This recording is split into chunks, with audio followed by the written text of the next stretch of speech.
Hello my dear friends, welcome to GVS Vijay.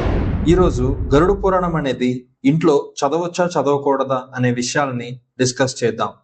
Medical పుస్తకాలలో గైనకాలజిస్టులు అయితే స్త్రీ పురుషులు ఐక్యత చెంది శుక్రశ్రోణితలు కలిసి గర్భం పొంది ప్రసవించే విషయాల గురించి చదువుతూ ఉంటారు. ఫైర్ యాక్సిడెంట్స్ మరియు వాహన ప్రమాదాల వల్ల బాగా కాలిన చర్మాలని ఒలిచేయడం, విరిగిన నలిగిన ఎముకల్ని రంపాలతో కోసేయడం, ఎముకల్లో బోల్టులు పెట్టి స్క్రూ డ్రైవర్స్ తో బిగించేయడం, విరిగిన ప్లేసుల్ని సుత్తులతో కొట్టడం మొదలైన ఎన్నో విద్యల్ని మెడికల్ స్టూడెంట్స్ ఆర్థోపెడిక్ సైన్స్ గా చదువుతారు. అదే వివరాలు అంతకన్నా తక్కువ కష్టాలు గరుడ పురాణంలో శిక్షల రూపంలో చదువుతున్నాం. నరకంలో శిక్షలు, యమయాతనల అన్నిటిని మెడికల్ పుస్తకాల్లో ప్రత్యక్షంగా చేస్తూ చూస్తూ భౌతికంగా చదివిస్తున్నాం.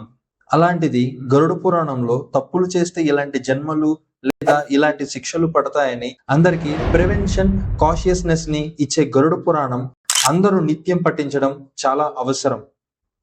రోగాలు, ప్రమాదాలు, వాటి వల్ల వచ్చే ప్రాణాపాయ పరిస్థితులు, పోయిన జీవుడు పరలోకంలో పడే బాధలు, యమయాతనలు గురించి చదివేదే ఈ గరుడ పురాణం.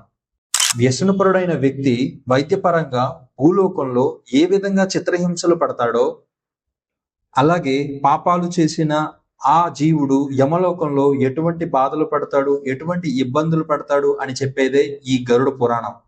దీన్ని బట్టి మనం ఏమి అర్థం చేసుకోవాలి అంటే, వైద్య విజ్ఞాన పుస్తకాలు ఇంట్లో చదవచ్చు అనుకున్నట్లయితే వేద విజ్ఞాన అయిన గరుడ పురాణం కూడా ఇంట్లో చదవచ్చు. ఫ్రెండ్స్, ఈ వీడియో మీకు నచ్చినట్లయితే లైక్ చేయండి.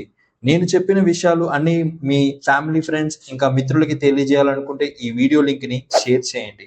నెక్స్ట్ ఎపిసోడ్ లో మరికొంత విలువైన జ్ఞానం గరుడ పురాణంలో ఉన్నదాంతో మీ ముందుకు వస్తాను.